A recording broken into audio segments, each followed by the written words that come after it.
আসসালামু আলাইকুম প্রিয় দর্শক, আশা করি সবাই ভালো আছেন। আজকের ভিডিওটি হচ্ছে যারা আমার মতো ছোটোখাটো চাকরি করেন আর শুধু চাকরি করিয়ে কোনোভাবে মানে সংসারটা চালাচ্ছেন, কোনোভাবে মানে পরিবারটা চলছে সেই চাকরির টাকা দিয়ে, পাশাপাশি অন্য কিছু করতে পারতেছেন না, বাড়তি কোনো ইনকামও নাই, যা মানে মাসে ইনকাম হচ্ছে তা কিন্তু খরচ হয়ে যাচ্ছে প্রতি মাসেই, কিন্তু আপনার বাড়তি মানে আয় হচ্ছে না, তাদের জন্য আজকের এই স্পেশাল ভিডিওটা। তো আমারও সেম অবস্থা যে আমি একটা চাকরি করি, চাকরির টাকা দিয়ে কোনোভাবে সংসারটা মানে চলতেছে, বাড়তি কোনো ইনকাম নাই। তো আমি বুদ্ধি করে যে কাজটা করলাম সেটি আপনারাও করতে পারেন। তো আপনি যেটি করবেন আমার মতো, যে আপনি যেহেতু চাকরি করেন আর চাকরির পাশাপাশি যদি এই কাজটি করতে পারেন আমার মতো, এই যে আমি ২-১টা গরু পালন করতেছি পাশাপাশি। এখন বলবেন যে আমি সারাদিন তো প্রায় ১০ থেকে ১২ ঘন্টা বাইরে ডিউটি করি, আমি কেমন করে মানে এই যে গরু পালন করব বা গরুর ঘাস কখন কাটবো? তো আমি আপনাদেরকে বলতে চাই ভাই, দেখেন দেখেন পরিশ্রম হচ্ছে সৌভাগ্যের চাবিকাঠি, আপনাকে পরিশ্রম করতেই হবে। আমি এই ২-৪টা গরু পালন করি, এই যে আমার বর্তমানে ৩টা গরু আছে। আগে অনেকগুলা গরু ছিল, সেটি হচ্ছে সিজনাল গরু ছিল, যেগুলা আমি কোরবানির ঈদের সময় সেল করে দিয়েছি। আর এই গরুগুলো আমার সবসময় থাকে, আমার বাড়িতে থাকে ২ থেকে ৩টা গরু, এগুলো আমার দেশি গরু। প্রথমত দেখেন, এই যে আমি বাচ্চাটি দেখতেছেন এটার ১.৫ বছর হয়েছে। আমার ওই যে পাশে একটি লাল কালো একটি গাভী আছে, সেই গাভীর বাচ্চা। পরবর্তীতে গাভী ২ বছরে পরপর ২টি বাচ্চা আমাকে দিয়েছে। তো আমি এই গরুগুলা কীভাবে পালন করি, যেহেতু আমি ১০টা থেকে আমার ডিউটি শুরু হয়, আর রাত বাড়িতে যেতে যেতে ১০টা হয়ে যায় প্রায়। এখন আপনি বলবেন যে এই গরুগুলা আমি কেমন করে লালন পালন করি। প্রথমত বলি, আমার অনেক খড় আছে। আমি সিজনে যখন ধান কাটা হয় তখন আমার নিজের ক্ষেতের কিছু খড় এবং আরও অন্যান্য জায়গা থেকে খড় এনে রেখেছি। আর শুধুমাত্র বর্তমান সময়ে গরু পালন এত সহজ পদ্ধতি হয়ে গেছে, শুধুমাত্র খড় এবং দানাদার খাদ্য দিয়ে গরু লালন পালন করা যায়।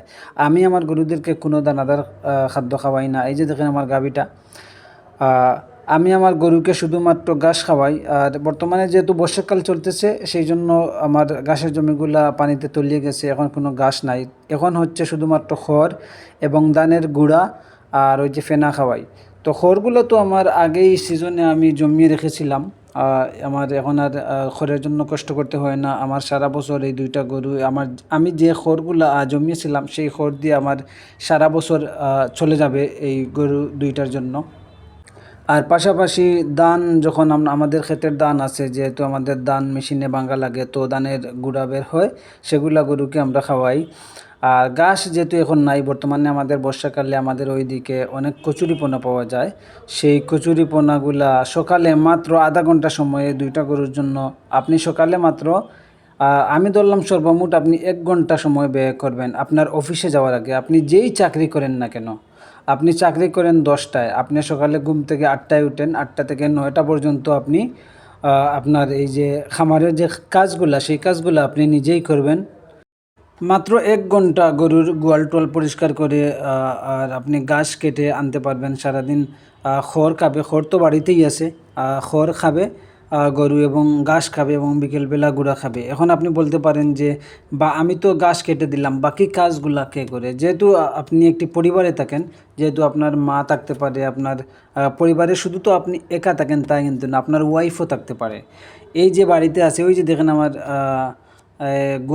গোয়ালটা, সেখানে আমি গরুকে ঘাস খাওয়াই। তো আমি যদি ঘাসগুলা আমি বাড়িতে গোয়ালের পাশে এনে কেটে রেখে দেই, তখন আমার বাড়িতে যে কেউ মহিলা যে কেউ এই কাজ করতে পারবে, যে গরুর সামনে ঘাসগুলা দিতে। গরু শুধু বাঁধা আছে, সেখানে খাবে, আর কিছুই না। আপনি পরিষ্কার করে গেলেন, রাতে এসে আবার পরিষ্কার করলেন, ২ বেলা গোয়াল পরিষ্কার করলে যথেষ্ট, আর কিছু লাগে না।